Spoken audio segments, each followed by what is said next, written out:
SJ, so good to see you, my friend. Yeah, thanks for having me. It's great. Oh my gosh, so much to cover. So where are you today? I'm at home in Bend, Oregon, where I'm living, just outside Bend, Oregon. I have a little ranch here that we live on. So You guys just got a bunch of snow. we did. We got about 3 inches here this morning. I think it was no yesterday, I guess it was, and then a little bit today. It's been flurrying off and on. They got a bunch of snow up at the ski hill. Um, I think another foot or 2 feet up there. So the Boy, the you're uh, the so, powder the powder's calling. I know you're so generous to do this because you could be hitting some fresh pow. So I Yeah. thank you so much. Wow, well, this is a really meaningful episode for me. You've been an incredible mentor, friend. I almost sort of feel like you're an uncle at this point. And you were my boss, probably the best boss I ever had, Oh, actually. thanks. And so we got a lot of ground to cover. We met circa 2010 when I was running City Source, and you were at Esri, essentially director of corporate development, but functionally it was more like the SVP and you were running investments and all the kind of fun innovation stuff for Esri. And that was such a fun time. I don't remember the first time meeting you though. Surprisingly, I usually do. I remember meeting Miles Sutherland at Panera Bread, and we had a nice coffee in Marina Del Rey. That was a precursor to meeting you. Probably must have been maybe me coming to Redlands. I think it was. I think I might have been you when you and Jason had come in together, because I think we first met when you were still Yes. before you came to work for us, right? Yeah, of Yeah, course. yeah, Yeah. yeah, Because exactly. you guys Yeah, wrote us a big check. yeah, So yeah. that jogs my memory. So I think it might have been at a lunch outside the Esri Cafe, and Jack had a table, and then we kind of were That's all where a together. lot of the meetings were. That's right. Yeah, Yeah, I think I had met Jack first yeah, in DC at the Tim O'Reilly Gov2O show. And then he gave us some free Esri software, which was a precursor to the Esri startup program. yeah. And he's like, yeah, this is probably worth like 10 grand. And we were so psyched. We thought that was like, all the money in the world at the time. Yeah. And he's like, see if you could do something with it. Oh, and I remember we had a private meeting and he was writing down, he got on his hands and knees and was drawing this thing. And it was like a mad scientist. And he was talking about VGI. And we were kind of nodding, and I had to figure out afterward that VGI was volunteer geographic information. Yeah. Yeah. And then what we were calling crowdsourced data. Exactly. I was gonna say it's a precursor to at least a geographic thing to. Yeah. Yeah, of course. Yeah, Well, crowdsourcing. in perfect Jack academic parlance, he had like the wonky, very descriptive version of it. And then we got invited, and then we ended up doing, I think, a pretty impressive implementation of a very early mobile SDK of ArcGIS. And I think that really impressed Jack. And then we came down to Esri Redlands, and that's where I first met you at that lunch. Now, Yeah. And then you guys spoke at one of the partner conferences, right? You guys were up on stage, I remember. Or was it the user? Yeah, I remember that. Yeah, we got invited to present at the user conference in front of 16,000 people in San Diego.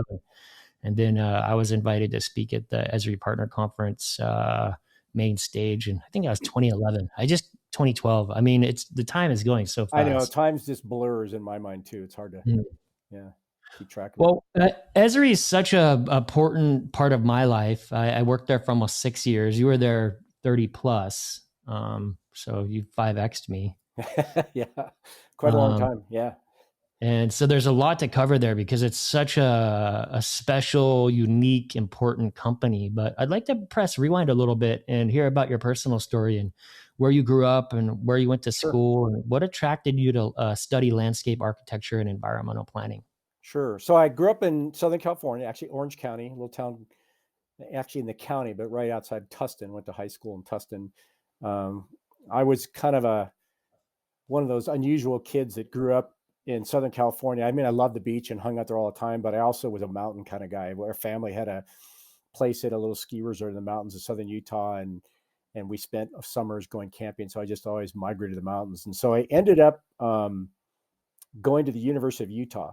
I actually graduated from high school early, and a buddy and I took a Volkswagen van and did a 4-month road trip through California, Oregon, Washington, up into Canada, and down through the Rockies, and skied everywhere we could, and slept on a VW bus, and just had a great time. And I stopped off. I'd applied to a couple schools in Idaho and Utah because I just wanted to go to school where they're skiing. And my brother was going to school at the University of Utah at the time, and so I stopped there and spent a couple weeks there. And I just said, I got to go here. So I ended up going to school at the University of Utah. Didn't have a major for 3 years. Just took classes in everything I could think of. A lot of geography classes, a lot of science classes, a lot of off the wall classes in economics and history, all kinds of weird stuff. And then my junior year, I went in to see a counselor, and the counselors, and I said, I don't have a major. I got to figure this out. Probably I'm going to graduate pretty soon next year. And she looked a bunch of stuff up, and she said, actually you're only 13 credits away from graduating. If you just take some more classes, you can graduate in 3 years, a little over 3 years. And I went, oh, okay, that's cool. So I took a class called Introduction to Landscape Architecture, and another class called Wilderness Survival, which I ended up TAing, and we went up in the winters in Utah and camped out for 2 weeks and got paid to do it. It was great. And so I took this landscape architecture class, and I just went, this is really cool. I just really like this. It was about, because I'd taken planning classes in geography and earth science and ecology and stuff, and thought it was pretty neat multidisciplinary thing. So I ended up applying to graduate school and got into Utah State University, which is University of Utah's in Salt Lake. Utah State's up in Logan North, a much smaller town, and got accepted there, and ended up getting my master's in landscape architecture, environmental planning. And at that point, the landscape departments, the curriculum were typically sort of one or two ways. On one side, they were very, very design oriented, very traditional design, like landscape design, architecture design, that sort of stuff. And on the other side, they had more of a planning bent, more regional planning, environmental planning, landscape analysis sort of stuff. I tended to migrate to the latter. I was really more in the large scale, holistic analysis of landscape systems and how they operate and how they worked. I did all the design work because you had to, and I did okay at it. But I really was interested in, at the time, there was a professor named Richard Toth had come in and become the head of the department there. And he came from Harvard, the Harvard Graphic School of Design. He was actually best friends with a guy named Carl Steinitz, who's one of Jack Dangermond's closest friends. Carl from MIT and Harvard, and R.I.P. Carl, right? He passed away. Carl?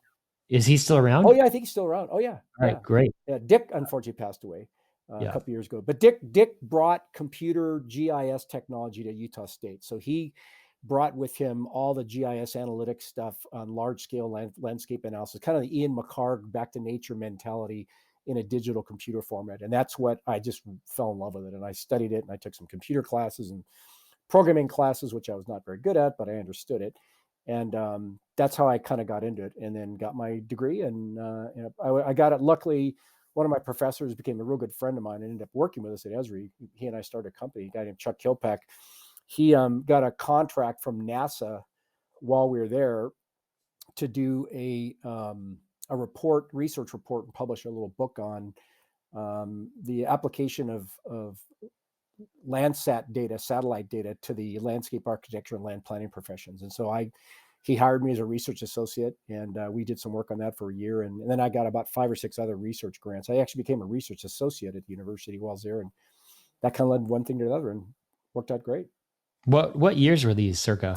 I started my master's in 78 and finished in 80. Well, I finished officially work at 81, but I didn't get my paperwork in until, for some reason, I screwed that up. And so my degree is actually listed in the school thing at 82, but I finished in the last quarter of 81. And then I moved from there down to Arizona in January of 82. Wow, I didn't know that bit about the Landsat and NASA work. That's great. You guys must have just been like, wow, this is super cool.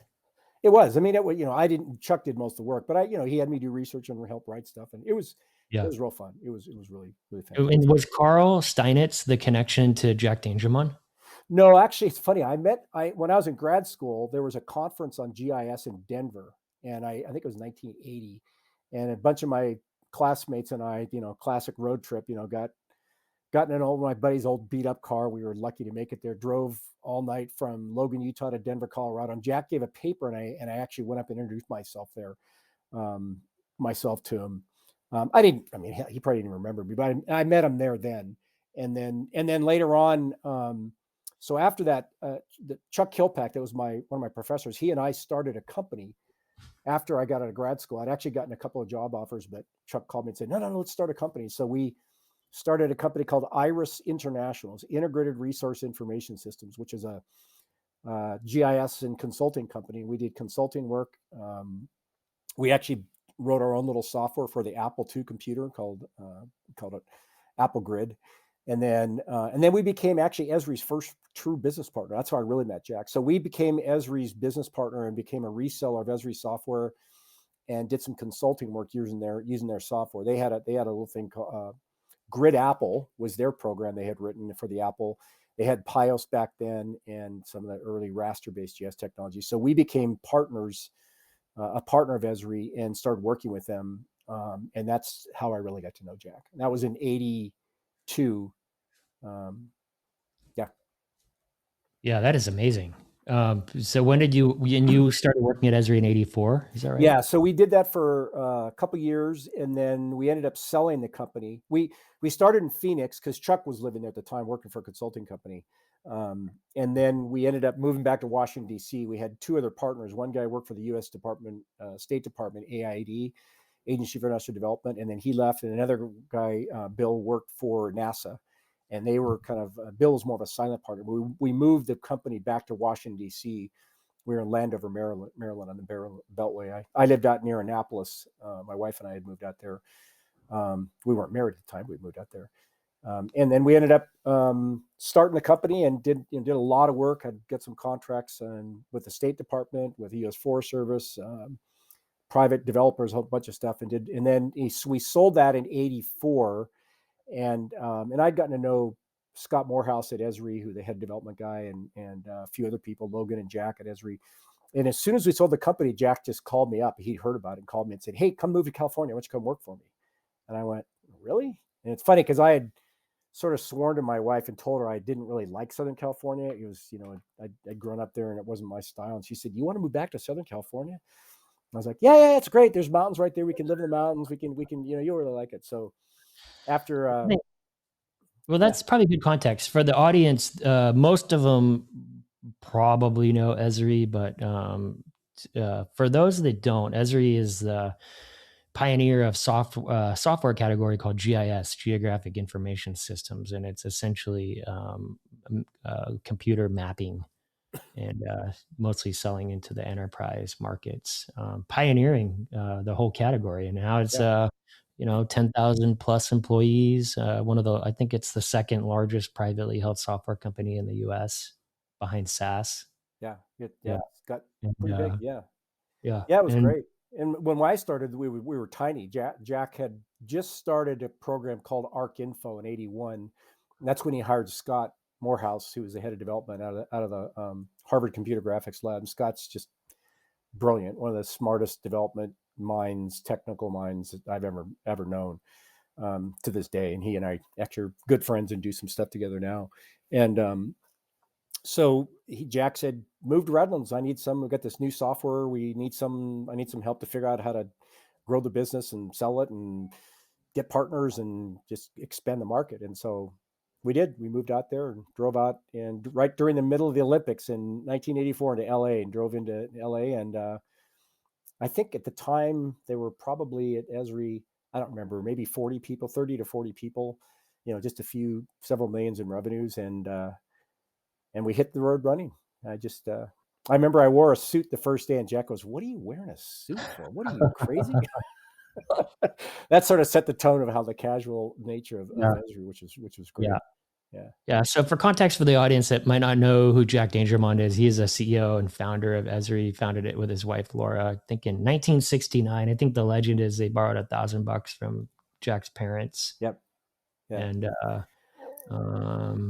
Jack is also a landscape architect, studied landscape architecture at Cal Poly Pomona, and then got his master's at Harvard and got a planning degree at University of Minnesota, and started moved home from Harvard and moved right back to Redlands and started the company from nothing. In the first number of years, it was a consulting firm, and then they started doing software, use some software to support the consulting work they're doing for GIS and analysis and those sort of things. And then eventually Jack had the wisdom to say, we had to productize this. And that's when he started and hired Scott, and they built ArcInfo, which is the first version of it was revolutionary. It was a topological data structure and a object, a relational database integrated with the system. So it just kind of changed the whole opportunity in the marketplace and where things could go with computer mapping and GIS.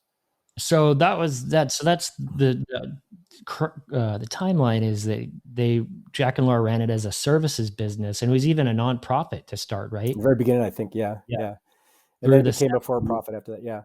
And then early '80s with Scott Morehouse coming to the party, product and engineering, sort of the hacker and the hustler, right? Scott's the hacker and Jack was the hustler. It's like the classic Steve Woz and Steve Jobs combo. Yeah, exactly. Pretty well. Yeah.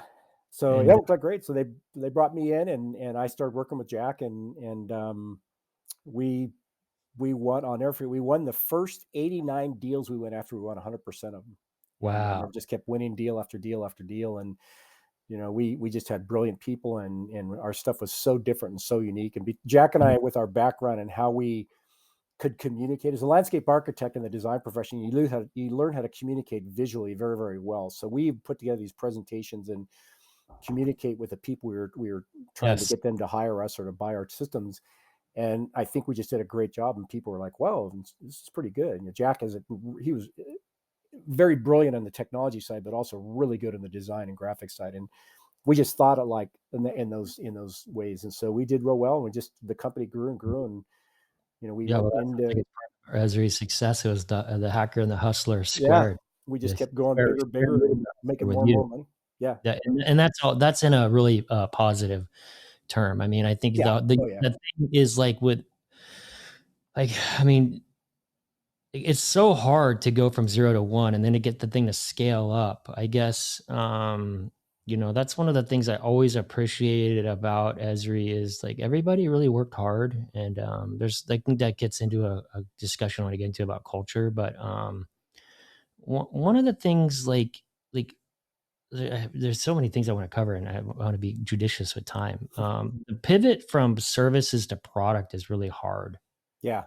And where did you come into that cycle? Well, so when Scott came in, he basically said to Jack, "Okay, I'll do I'm paraphrasing and Scott can put in his own words, but he basically said, "Look, I can do this and help you build a product, but it's going to be separate from the services.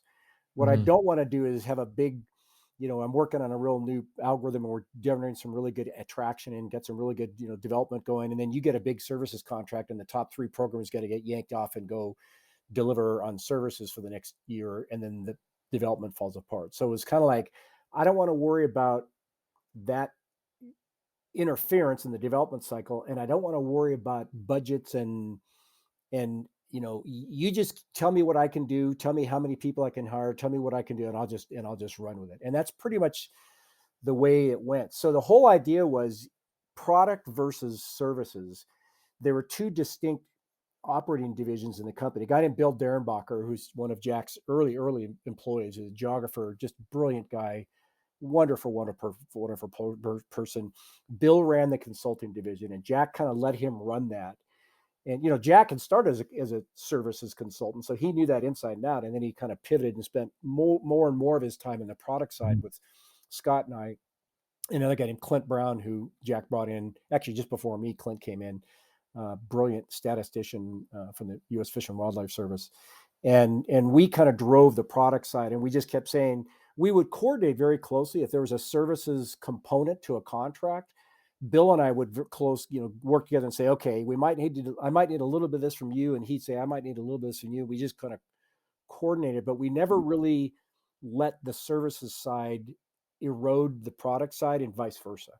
That's evolved over the years. And there's actually some products in the services side and we go back and forth, but it was the distinction was products need to be products, because how you run a products company, how you manage, how you staff it, how you operate, how you fund it, it's different than a services. And we actually had discussions over the years about, should we break them into different companies? I went up to and spent, luckily, about 3 days up with Oracle early, and I think it was in the late 80s, early 90s, and they were very gracious. And I spent days, met with a bunch of their executives, and Ray Lane was the head back then, and said, how did you guys do this? And they actually started buying up services companies, and they went and added a lot of services components and consulting and a systems integration business and grew it that way. And that was not our intent. Jack always kind of said, look, let's just keep it at about roughly 20% of our revenues will be services, 80% software and revenues from that. And the services were invaluable because they give you direct feedback into the Of product. course. So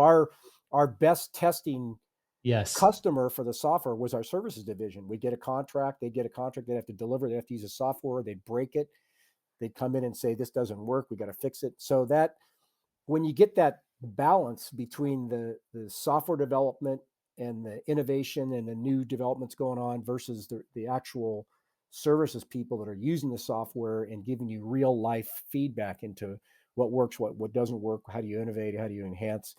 That was just a great, and that's one of the things that I've seen over the years is transitioning from a services company to a product company is really hard. Yeah. And many companies just can't do it.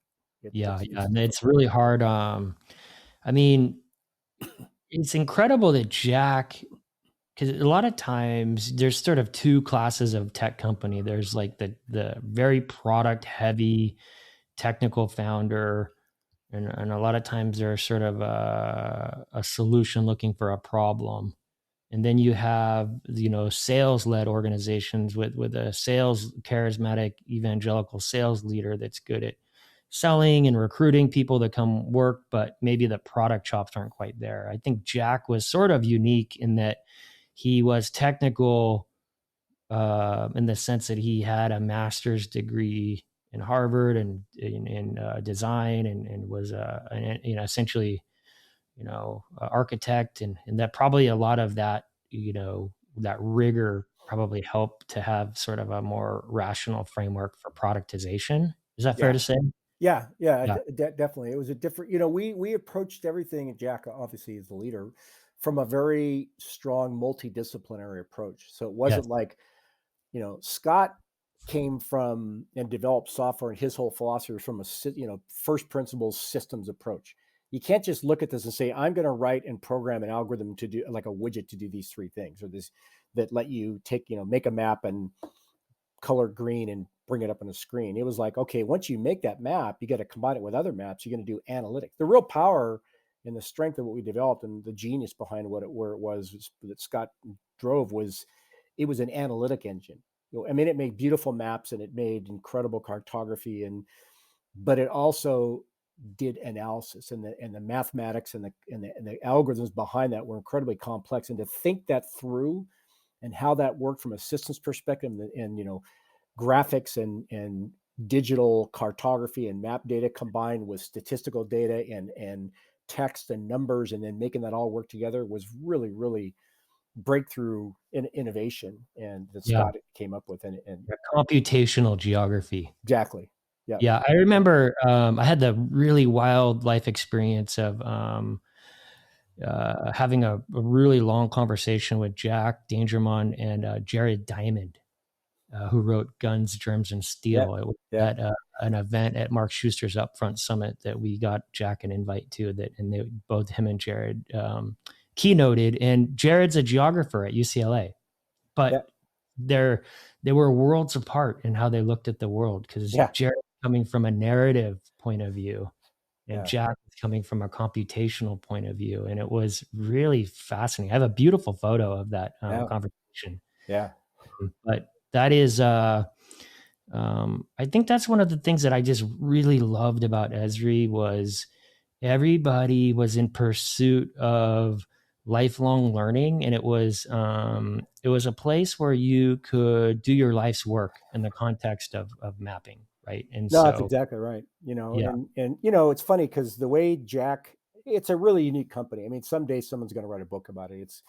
There are no other companies, and I've been involved with and interacted with literally thousands of companies. I've never seen anything like it. And it's Jack found people. I mean, he kind of handpicked the first group of us, and he picked me and Scott and Clint and others and Bill and Logan and Hardison, and then when he'd say go hire people. Like he told me, just hire whoever you can. I said, look, you let me open offices up all over the country and set up partners and distributors around the world, and we'll just keep. I guarantee we're going to grow. And I just went after everybody that I knew in my network, my classmates, friends, and friends and friends, and because of that, the culture of the people you're going after. Like I was in charge of marketing and sales and biz development and a bunch of other stuff, and I didn't want to hire sales guys. I wasn't a sales guy, Jack. We weren't officially sales guys. That's what we did. I had no sales training. I didn't really understand a lot of it, but it was more like, we just want to help people solve problems with this technology that we know is going to work and we know is good. So we would just go out and find people that were computational geographers or geographers or landscape architects or people that understood processes and methods related to earth science or any type of science, and applied that in a geographic framework. And then I would say, we'll teach you to sell. Here's how we sell. It's a consultative sell. It's a honest way of, here's what we have. We'll prove it to you through our benchmarks. We do these incredibly complex technical benchmarks, and we won 98% of them. We were just phenomenally good because the software worked. And that's how we kind of kept the ship running, and the steamball effect just kind of happened. And so it was very, very effective in Yeah. growing Well, that. I think it's a great segue into kind of the philosophy that I think you brought a lot to the party in this context, where there's a lot of things that were kind of counterintuitive. Like here you are saying you're head of sales and marketing for what's to become, one of the most important global companies privately held in the world, and you don't have a sales and marketing background, and you guys and Jack either, and you figured it out. I think that's one of the things that I did learn from Jack is he once told me, like, live above the line, like context is above the line and content is below the line, and don't Right. get trapped below the line in the stimulus response function. Stay above the line and have context about what's happening and being aware. And I think really that's one of the things that I've really learned a lot from you guys was just paying attention and being present.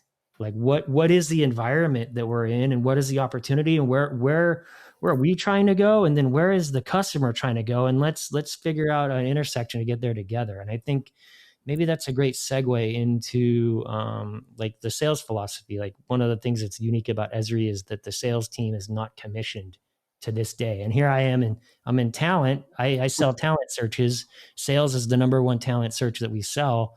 And it's customary that, base is your base. And then it's customary that the variable component is twice that, So Yeah. if somebody's at 150K base and they hit their plan, they're making 300K. At Esri, Right. it's not that way. You just get your salary and that's that. Like talk to me about that. Like, where did that idea come from, and how has it worked so well? Why has it worked so Well, well? so I think it's a combination of Jack and I both. I mean, I take credit for stuff, and Jack takes credit, and most of it's his doings, but I did a little bit. So when I first got there, I wrote, after I'd been there for, I don't know if it's been 6 months, I wrote a little kind of a mini white paper and said, Jack, this is my philosophy on how we should grow the company. We could do this, this, this, this, and here's what I think. And he read it and goes, great, just go do it. Whatever you need, just tell me to do.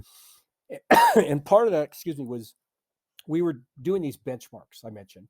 And a benchmark is you go after a U.S. Geologic Survey is going to buy a new geographic information system, and everybody writes a proposal to a request for a proposal, an RFP, and they might get 20 proposals. They down select to the top 3, and then they send each of you some computer tapes with a bunch of data sets and a series of instructions on, this is what we want you to do. We want you to load the data and run these analysis and create these maps and share these outputs. And it was really complex. And, as the sales team, we couldn't do it on our own. So I would be, and especially back then, I remember Clint Brown and I staying up all night working at together, and, either, doing the benchmarks, or I would be videotaping them and working together. And we'd have to write new software to meet the specifications. And I remember thinking, these guys are working as hard or harder than I am. It doesn't seem fair that if we win $1 million deal, I get a check and they don't get part of it. And I just said, we should share share in the rewards. And so everybody in the company got paid hourly. When you worked your ass off, you get extra money for the hourly compensation, and everybody got treated the same way. And so, which ultimately led, I think, Jack and Laura to set up the profit sharing plan at the company. So Esri's still owned by just Jack and Laura. They're the only two shareholders. So we never got shares in the company, never got options, but to set up a profit sharing plan where the better the company did, they'd share in the profits. And that's, to me, was the way you benefited, because the salespeople did great jobs of selling and bringing in revenue, but there are people that worked as hard or harder than anybody else. So that whole approach was everybody should be compensated equitably across the organization. And it led to, I believe, to just an incredible team. And we all had the same purpose and why we're doing it. We were there, for the right reasons. Maybe it was too altruistic or too optimistic. We wanted to change the world.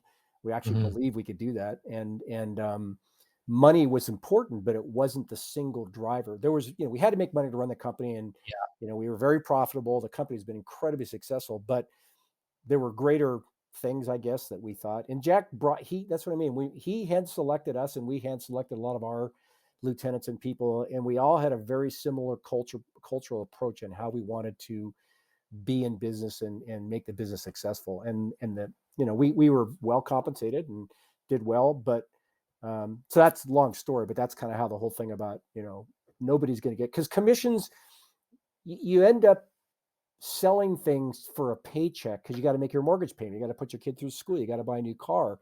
And while that's good and it's a very strong motivational driver, we only wanted people to buy our stuff if it actually is going to work. I mean, there were times when I would go to Jack and go, Jack, we're not bidding on this. It's not appropriate. We can't win it for whatever reason, or we shouldn't.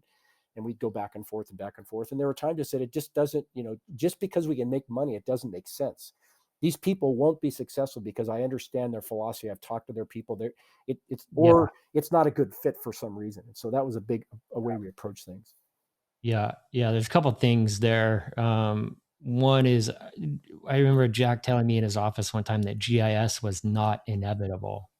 And it was sort of befuddling and confusing to me when he first said it. And he said it again. And then he sort of saw the light bulb go on. And I was like, it kind of relates to that context, being above the line. And I think that relates to the mission behind what you guys are really trying to do, change the world, do something new. It was sort of, imaginative. And it was that there became sort of an evangelical zeal to the opportunity to bring something new and sort of spread the good news of GIS, to sort of use a funny metaphor.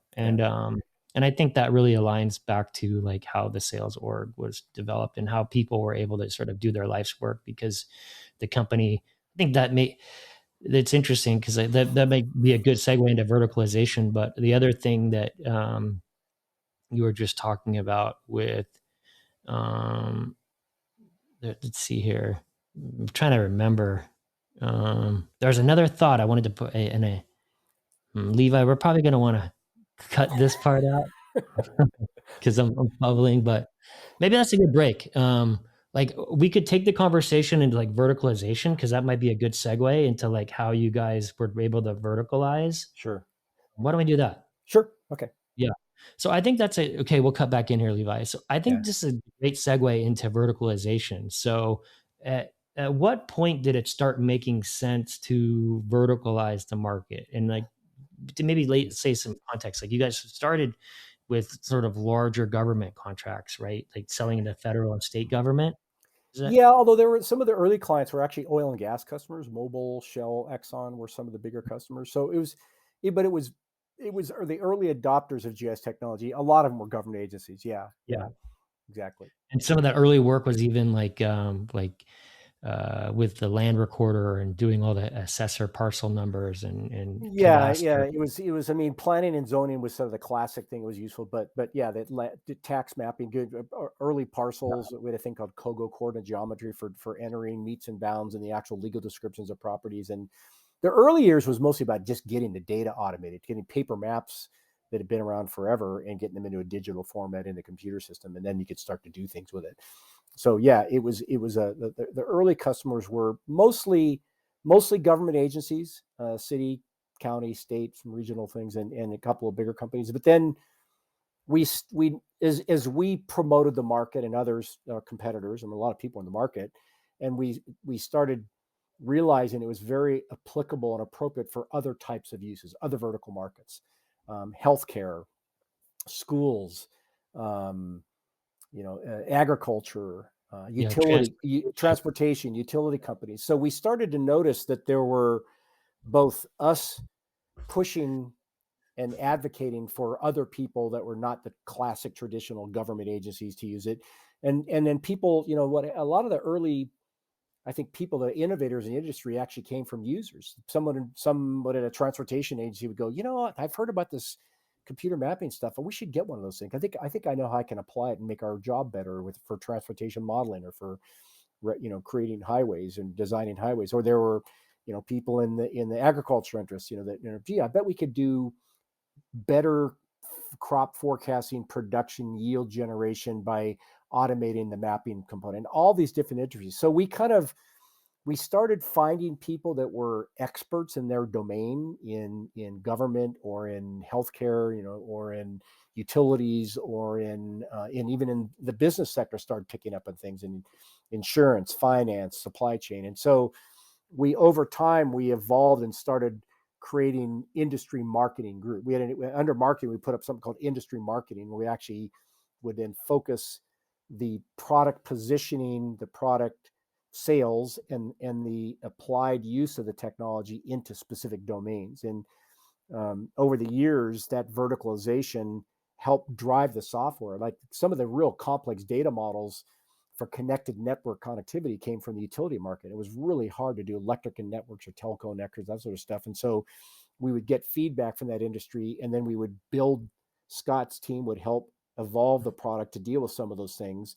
And then we would actually be able to sell and market to that segment. Or like one of the really hard ones is always cartography and map making. It's, people like National Geographic Society, Thomas Maps, the Swiss Topo, these renowned cartographic organizations had really, really difficult problems to solve from the standpoint of computer graphics and cartography. Like when a road curves and or a river meanders, how do you have the text automatically know that it's supposed to shift and align itself along those things? That's a hard mathematical problem to solve. And so those domain experts could come in and help us say, here's the problem these guys want. If you can't make this thing align up this way, nobody's going to buy it. So the verticalization started to help us extend the product capabilities into more and more reaches and more markets. And we just kind of drove it from yeah. there. And Now there's, Scott, I don't know, maybe 100 or more.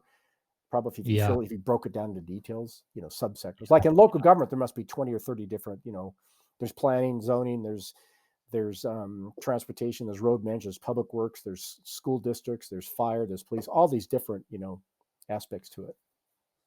Yeah, and Scott's sort of first principles approach to building the system and systems thinking and systems architecture probably has really helped kind of make that the product extensible into those different verticals, because the core tech could be sort of extended or reconfigured for whatever sort of niche permutation that market needed, right? Yeah. Yeah, exactly. Awesome. And What were some of the mistakes you guys made with trying to verticalize? oh, trying to get into some markets sooner than others. Mm. We'd think there would be, like the logistics market we thought was real big early on. And so we put a lot of effort, a lot of time on it. It was just ahead of itself. Some markets, the technology wasn't quite ready for it. Like the Mhm. telecommunications for telcos is very difficult when you get these twisted pairs inside cables and a fiber, all that sort of stuff. And the connectivity, that was difficult. So we probably, some of the mistakes we made, we tried to pursue some markets probably ahead of their time.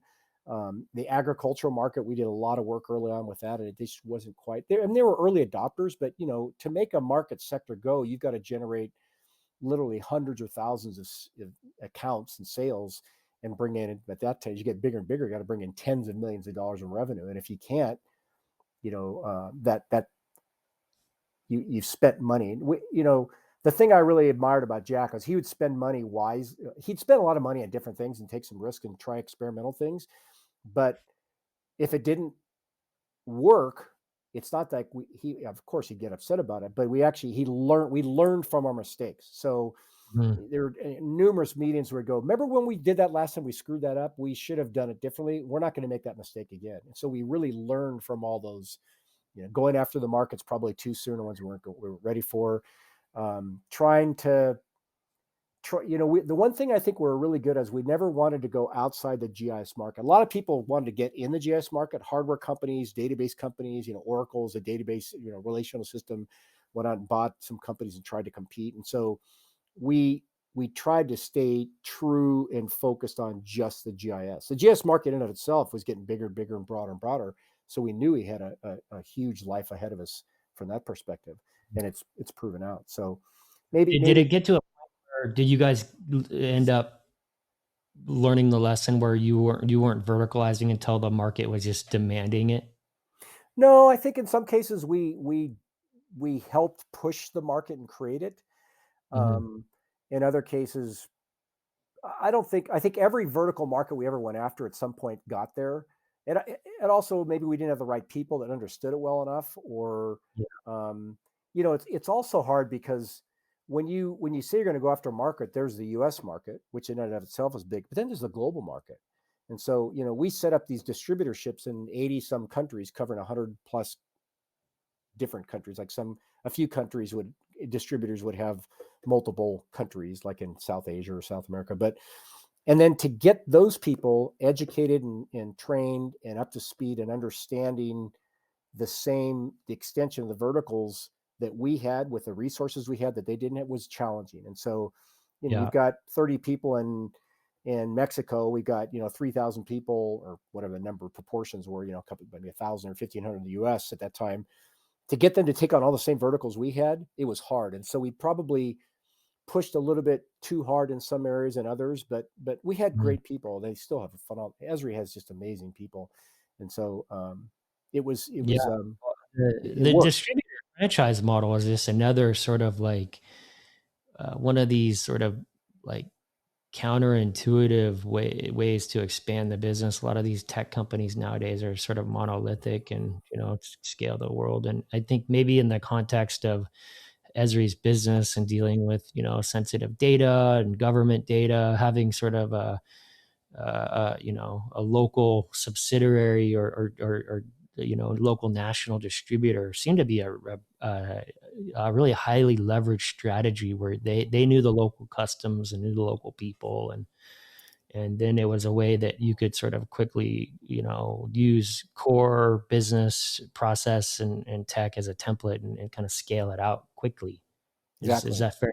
Yeah, that's exactly how it went. We always wanted to have a local distributor. So, and they typically were people that were experts in their field. They were the head of a government agency for mapping, or they were head of a consulting firm that did computer mapping or whatever. And then we made their distributor. We had a very good, equitable, fair business model established and a way to support them technically and business wise. Mm.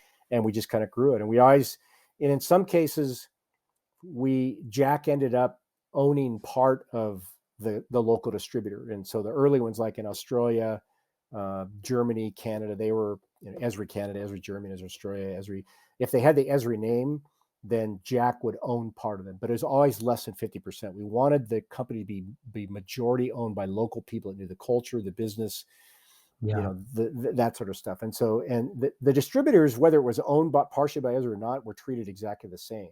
It's just that some people wanted to have that partnership and that connection with Esri from an ownership, and so we just kind of went back and forth on both of them, and it worked out very, very well from that Yeah, side. when I was working for you, I was running the Esri startup program, and we did a lot of work with the distributors, and I got to travel internationally and meet a lot of them, and that was really special seeing that community just extended out. Really magic memories. Like the S group guys in Scandinavia are Yeah, just really cool. yeah, I can go on and on. Rui in Portugal, the Colombia folks. yeah, It's really remarkable. I think that's like another segue, like the Esri startup program, which I worked on. That was my 5.5 years that I was there. I got Miles Sutherland started the program, and he was our partner manager when I was at City Sourced, and we essentially did a good job using Esri tech and kind of building Esri as a channel. And I think when it was time for me to leave at City Source, Jack recruited me in and sort of help other young founders replicate that model. And it was a pretty cool program because it was it allowed Esri to experiment with like going into the mobile SDKs and a lot of developer tools and kind of a new like expanding the developer user base, which was different than the professional user analyst, right? Right. Right.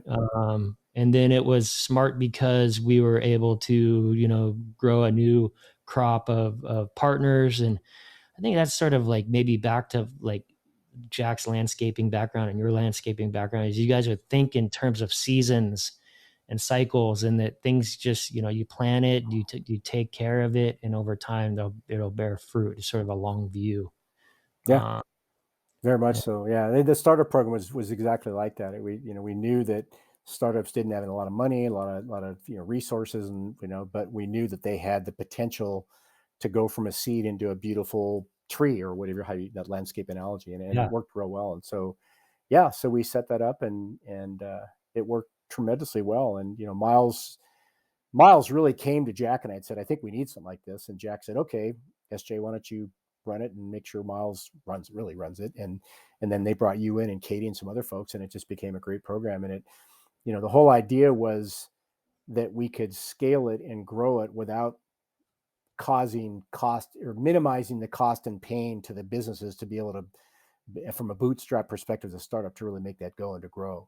And so it worked out tremendously well, and it's a very successful program. And the thing I think that was interesting and unique about it is when we set it up, Jack and I had some discussions about it. I was like, we're not going to put this under our regular partner programs. We had a partner program with these silver and gold and platinum partners and all kind of consulting partners, but it was a big program with thousands of people, and the requirements and the needs and the way that you dealt with startups was quite different. And we had startups. We didn't have a formal program, so we actually created the startup program and kept it out. It wasn't under the umbrella and didn't report into the business partner guys. We kept that separate, reported into me, who I reported into Jack, and ran it that way. And then over the years, it evolved. And once we knew that it was kind of operationally working fine, we actually rolled it back under the partner program. But we did that by design and intent. We didn't want them to be part of the existing, because we want to have flexibility and be creative and do things differently, and be able to run fast and pivot. And what was great is a lot of the things that you guys came up with in the startup program, we actually back ended into the partner program, like the whole contractual stuff. I mean, how do you evaluate people? How do you onboard them, and those sort of things? So it was great because there were a lot of good parts of partnerships from the partner program that we could roll into the startup program, and vice versa. The startup program, how do you be lean and mean and fast and efficient and act like you're a startup yourself, and then have that promulgate down to the startup partners? And so we were able to bring that back into the other part of the company. It was pretty cool, actually. yeah, we got pretty organized. That was really fun. I mean, Miles and then Robin Jones and then you were probably the three best bosses I ever had, and it was in a subsequent in that time, 5+ years. I think the thing that I really appreciated about you guys and my time at Esri is there was a lot of trust. You guys gave me sort of a flyer on things that like I was learning. You saw the intention that I was trying to do good and work hard, and you just gave a lot of rope, enough rope to hang myself, but I don't think I ever did. No, no, no. And you guys that was such a great chapter in my life, and I think that's a great segue into like, I mean, I think this thing about community is so it's so important, and I think as we move into this sort of post-COVID world that we are, even though we're sort of here on Zoom, I'm really, I mean, it must be driving Jack crazy, like this virtualization thing, because we are human, right? And we want to be together. And And there's this sort of data that Adam Grant came out with this last week. He's a renowned organizational development psychologist out of the Wharton School, and saying that they're sort of proving that hybrid work is sort of like, there's a lot of benefits to it. But I think that's the key. Like, people want to be together and they want to be in community, but I think they also want to be able to have their autonomy and independence. And I think, at least for me, Esri was a great place where there was a great resource and an institution to get in, psyched about, inspired by, and contribute to, and have as a resource to help the world and help me be successful in my life's work. But it gave enough space for me in the role that I was in to be autonomous and be independent and try some new stuff. And I think, um, it'll be interesting to see how, not only Esri evolves post COVID, because I know it was a very sort of office centric world, but just the world at large. Yeah. Curious if you have any thoughts about that, because I think, like, I was sort of unique because Miles and I, we had the Santa Monica office, so we were sort of a satellite. You were working from Bend at that time. After, any thoughts about that? Yeah. I mean, I think you're right. I mean, human nature, you want to be with your tribe. You want to be together. Sure, there's problems and you hear people argue and fight and stuff. And if you're together too much, you don't want to be together. But when COVID hit, it was, as well as anybody. I mean, it was huge. And I mean, the thing that was impressive is some companies like Esri, within a week, all 7,000, 8,000 people in the world were online and didn't skip a beat. I mean, Mhm. it was amazing. And in fact, they didn't have a down year. They grew revenues year over year during the COVID time. But there was a huge gap in its personal interacting and meeting. So I think, for me, I moved up to Oregon a number of years ago, and I was very, I really appreciated the fact that Jack and let me do it. It was for personal family reasons, my father and his health and stuff. And so, and I never moved back down to Southern California. I stayed here, but I knew how important it was to be in person with my colleagues and people. So I traveled from Bend, Oregon to Redlands, California a lot, to the point that, I don't know if you hear the story. I remember one night I was flying home, and I've heard this I story. get off I open the gate, and I'm the first guy off the plane in Seattle, and all these executives and people were standing there, and these balloons are going up, and they're playing a band, and I'm like, oh, there must be some movie star behind me, like.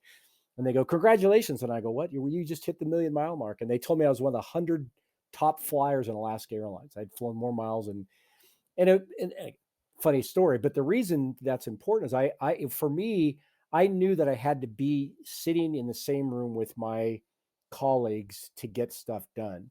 So I would go down there. I had an agenda. I had things I wanted to work on. Jack and I would always get together when I go down there, and we'd meet. And it was both important to get the work done. Oh, you can do it over Zoom, and you can have a whiteboard and you're looking at it through the camera, but just being there in the same room with people, there's a different kind of an energy Of that I course. think people Yeah. miss a lot.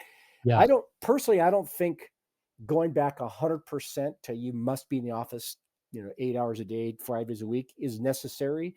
I think some sort of a hybrid, and what I've noticed among a lot of my friends that are out in different businesses around the world, but um, that they're finding that a hybrid approach actually works really well. Because one thing that was great about for me, and I was super lucky, I'd go down there and I would be, I'd work crazy hours. I mean, I was an early bird. I'd be at the office at 6 or 7 o'clock, and I get stuff done. I wouldn't leave till late.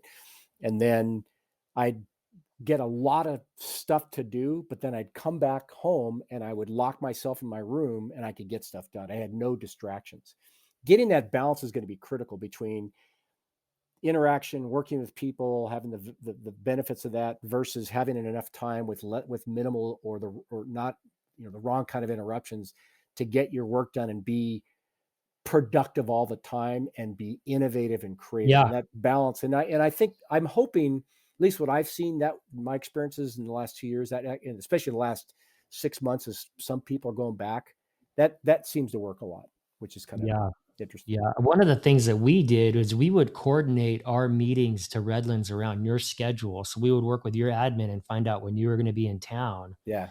We coordinate being in headquarters in Redlands when you were there. And then we started layering on those Esri after hours, where we would organize the happy hours in the Yeah. evening and get other folks there. So we we were creating a sort of an attractor state, and where we could sort of be really focused and create a gravity around it, and then we get it really productive. And all right, it's almost like, hey, we're gonna go call the play, boom, Yeah. figure it out, figure out the plan, and then you'd give us sort of like the next sort of like 6 to 12 weeks of work, and things to focus on, make sure we're on the right thing, and then we would go off and go do the work. So it was like kind of plan the work and then go work the plan. Yeah. Yeah. And Exactly. and when I left the firm, I was really conflicted because I wanted to go chase my girlfriend Holden at the time up to San Francisco, and I just really felt uncomfortable asking Jack to like kind of break another rule to let me go up there, and it was sort of anti-culture to do that. So I sort of respectively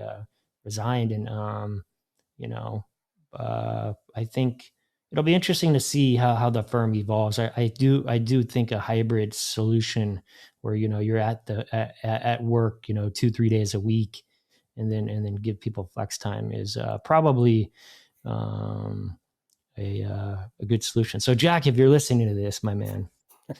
Well, I guess the one thing you got to also recognize, each company is different, each culture is Yes. different, and they work in different ways. I've also, there are people who can't function without being around other people. So you got to weigh those and see Yeah. how it ends up working out. But yeah, I think things Yeah. are things are going to be different going forward in the future, both through the fact we have technology now and just through the dynamics of what's happened with the COVID thing, and how interactions with people work. And you know, um, yeah, it's an interesting time, that's for sure, and kind of where we're going with stuff. So So there's a couple more topics I want to cover, and I'm keeping an eye on time, and I want to yeah, get you out on the slopes to hit that powder that's calling your name. yeah, So you put in. I remember you called me in the midst of COVID, probably 2 years ago now. No, maybe a year and a half ago. And I'm kind of losing track of time. And I was really honored. You gave me a preview that you were retiring, and that was sort of a big end of an era. You're sort of like such a legend at the firm. What was sort of the trigger to retire, and how has retirement been treating you? I had planned on retiring. I always wanted to retire when I was 55. Of course, that didn't happen, and I'm one of these energized bunny people that have to keep doing stuff all the time. I got a lot of energy, so I thought about trying, and I actually had gone to Jack over a year and a half before I actually had sort of made the commitment to my wife, especially, and to my Sure. family, that I was going to do that. So I just planned it for quite a while, and we had an internal behind the scenes transition with just a few of us on how I was getting, unloading different responsibilities and stuff. So I had just made a commitment to myself for personal and family reasons that I wanted to retire. Um, and it was to some extent a struggle because I knew I was going to miss the people, and that's the hardest part of being retired, is just these great people that I've known for 3+ decades that have become good friends, and just brilliant colleagues. But I also knew that I would be okay in retirement, and there were a lot of things that I wanted to do in life still. um, and so I pulled the plug, and it worked out great. It was a very smooth transition as far as I can tell, for me especially. But I think Yeah, I think I'm one I sure think a lot. one thing people have to understand, and this is where I think I always look for with people with regard to egos and stuff. Everybody has an ego. I got an ego. Everybody's got an ego. But you always have to understand that everybody is replaceable. And one of my goals always was, everybody that I hired, I wondered if they could replace me at some point, especially the guys that were my lieutenants right underneath me. And my goal was make them as good, help them become as good or better than me. So when I did leave, they could step in and be better than I ever was. Perfect example. All the guys that ended up in that role that I had were like that. They were just phenomenal at what they did, and better in many ways than I did. I was good at some things. They were good at some things, better at things, vice versa. So Sure. I think that was, so making sure that, I knew that when I left, I wasn't arrogant to say, shit, man, they're going to fall apart. They're going to be great. And they are, they're better. They're done better without me. The company's bigger and grown better. So, I'm sure I'm missed by friends and people, but for certain things, but the company's got Jack as a brilliant person. He's got great people. It's going to be fantastic. So retirement was best thing I've done in many years. I'm loving it. So you're skiing a ton.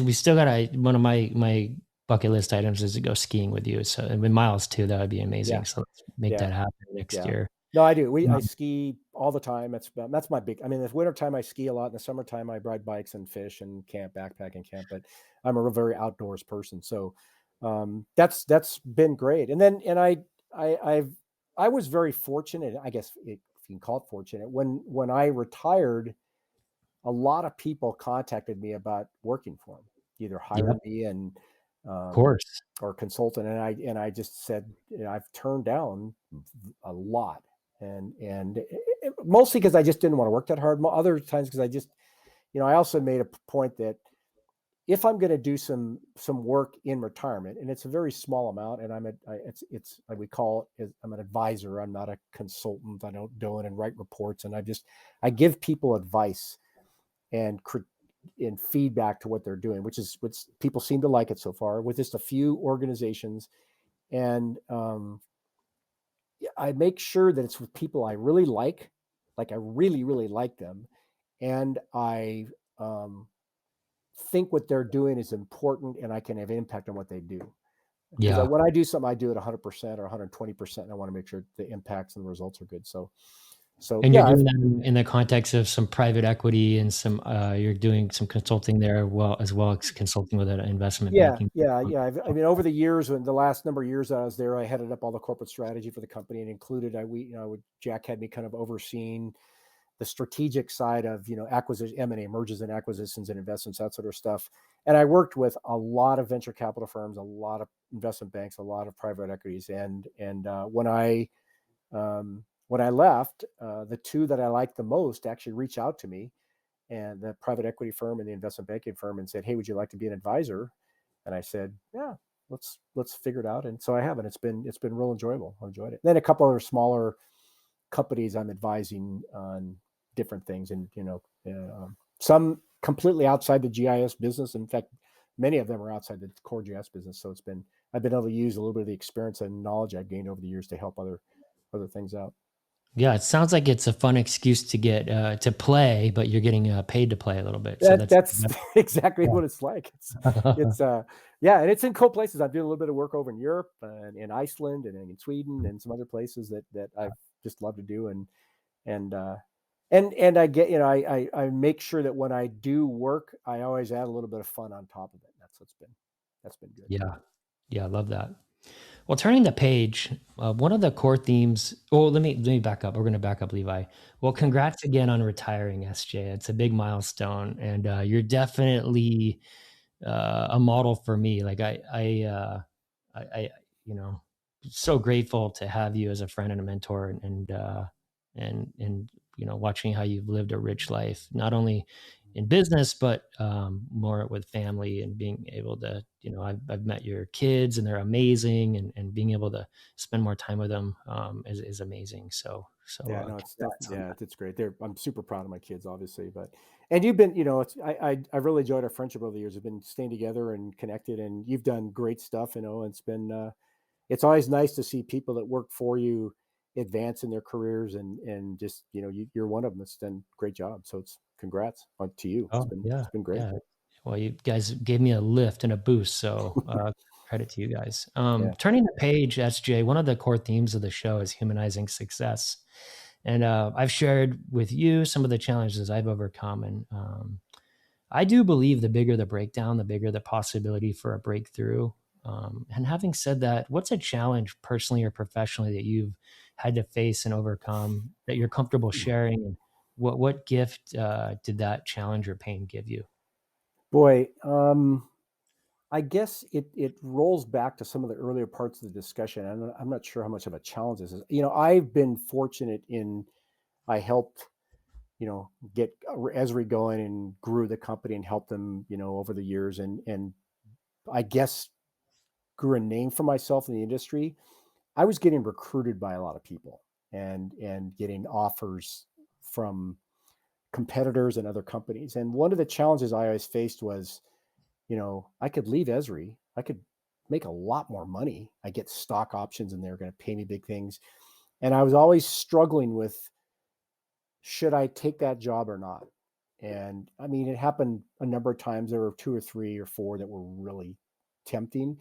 And what it boiled down to, and I guess this gets into what the philosophy and what changed, what made is I always stayed with Esri for a couple of reasons. One was, especially from the competitive side, is like, why would I help build this company and build a success and then go work for a company to destroy it and take it down? It just wasn't in my Yeah, nature. waste of time. Yeah, it's like, okay, let's go. And I guess, and a lot of people do that. They go work for one company, they go work for their competitor, and they know all the inner secrets of the original company.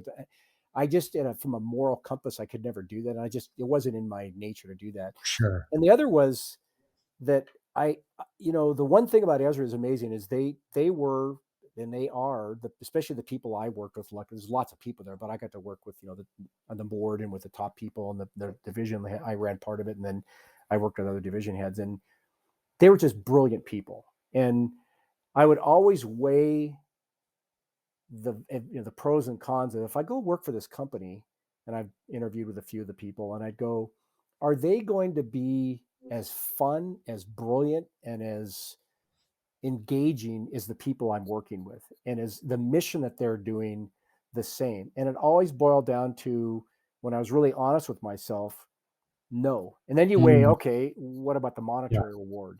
I can make, maybe I could have retired at 55 because I would have had a lot more money, but that wasn't. And some people say, you're an idiot. Money's everything. You could have been a multi-millionaire. Well, that's probably, but it wasn't what drove me. And I'm comfortable now. I'm not rich, but I'm very comfortable. I was very frugal and smart in how I saved my money and invested my things over time. But to me, it was kind of, I go with my gut a lot.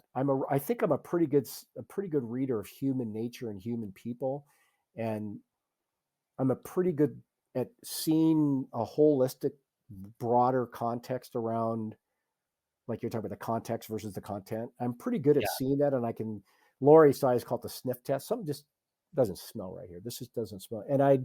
And so over the years, when I face challenges like, should I take this other thing, I would, in the end, I would go with my gut and say, I'm not going to do it. And so I stuck with that, and I'm very happy. And sure, people go, don't you regret this or that? And I go, no, I really have no regrets. I mean, I'm sure I've made mistakes. I screwed up on some things with proposals, or I hired the wrong people, whatever. But those are kind of minor things in the bigger yeah. scheme of things. You look at, in your career, what are big things that you faced and approached, and The how the did you overcome them? bigger pot of gold was a siren song that you were wisely able to sidestep, and it's given you a very rich uh, life in the context of seeing something that you worked on. It's almost like this thing starts to pay dividends from the impact it makes in the world and the relationships that you've been able to maintain, and yeah, Yeah, and then that's it. The relationships. I mean, the people that I've gotten to know at Esri, both in the company and outside, the distributors, international distributors and partners, they're some of my closest friends. I mean, I know their kids. They know my kids. I've traveled. I stay at their houses. We go skiing together. And that to me is what's the most rewarding part of things. And now, in my second phase of my career, if you want to call it that, in my retirement, I'm doing a little bit of work. I only do maybe on average a couple hours a day. Most of the time it's not. But I'm really enjoying being with really, and interacting with really, really cool, fun people. And I've stayed connected with the folks at Ezra. They're good friends. And I was down at the partner conference, last month or whatever it was, when we unfortunately didn't get to connect because I had to go skiing. I felt so bad that I had to leave early. I just wanted to beat the LA traffic when I went up to Mammoth. But yeah, it's all um, good. it was great because I got to just reconnect with. It had been a couple of years with COVID. I got to see all these friends of mine, and it was fantastic. That's all the real reason that Jack said, "Come on, and he gave me a ticket, and I went. It's great. Yeah. Well, maybe you could help me get a ticket at the UC. I want to go this year. Yeah, Yeah. I'll make some calls. I'm going. I already got my registration for it. Yeah, Some people. I love that. yeah, We did a Miles roast at the dinner. It's this little tradition where it's the anti roast where we sit around and we say a compliment, one thing that we love about Miles, and he's a Kiwi, so he just hates compliments. So it's so funny to watch him squirm when we're giving him kudos and credit for him being the, he recruited so many of us to the firm. Yeah, and he's another of those guys like you that's just fantastic. I mean, I loved working with him, and I'm actually still an advisor to him today. He doesn't pay me anything. He's such a good friend. I just help him out whenever I can, and we stay connected and stuff. So it's great. Well, maybe we could try to get Scott Morehouse and Jack Dangerman to turn up to the Miles anti-roast at the UC. That would be fun. That'd be really fun. We're gonna do a final question and then wrap it up. If you could magically have any band or artist play any venue, past, present, future, who would it be and who would it be?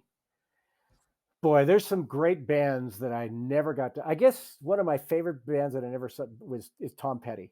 I always wanted to see Tom Petty play, and I never did. And I was on my trip. I went to a ski trip to Sun Valley, Idaho, a couple weeks ago, and I remember I just played Tom Petty for hours and hours and hours. And yeah. Where would you want to see him play? Oh, probably an outdoor amphitheater somewhere, Red Rock, and one of those places, or a small. We actually have a really nice little where we went and saw Jack Johnson in Bend when you guys came out with your brother a while back. Somewhere like that. It's a small outdoor little amphitheater, and you sit on the grass and that or maybe at one of those incredible ancient temples in Europe, where you have the night lighting and you got this ambiance of unbelievable history surrounding you and one of your favorite bands. That could be pretty cool too. Yeah, I got to see Tom Petty play once, and it was pretty amazing. Oh, yeah, it was epic. In Coachella, actually, it was at the Coachella Festival. Yeah. So cool. Great. So, final question: how can our audience be helpful to you, SJ? Helpful? Boy, I don't know. I feel if your Curdy D show gets bigger and bigger and better, and you get more great people on it, then I'll feel good about that. That's all. I mean, I'm a pretty happy guy right now with the way things are going in life. So, and if people want to find out more and get in touch with you, is LinkedIn a good way? LinkedIn, yeah. I mean, I for some reason got a lot of people connected with LinkedIn. I don't use it very much. If they can, I have an email address on there, and they can just find me and send me a note. Yeah, that works out great, and I can be glad to talk to people and help them. And SJ Camarata, spelled the letter S, the letter J. I actually know what they stand for, but we'll keep it a secret. Camarata, Camarata. Right. And well, SJ, thank you so much for being such a great friend and mentor to me and so many others. And I'm so grateful for the time we got to spend today, and looking forward to more. And I hope you get. It was great. Take a couple runs for me, will you? I will, definitely. I'll be thinking about you tomorrow. Great. Thanks, Kurt. This has been real fun. I really enjoyed it. Thanks again. Awesome.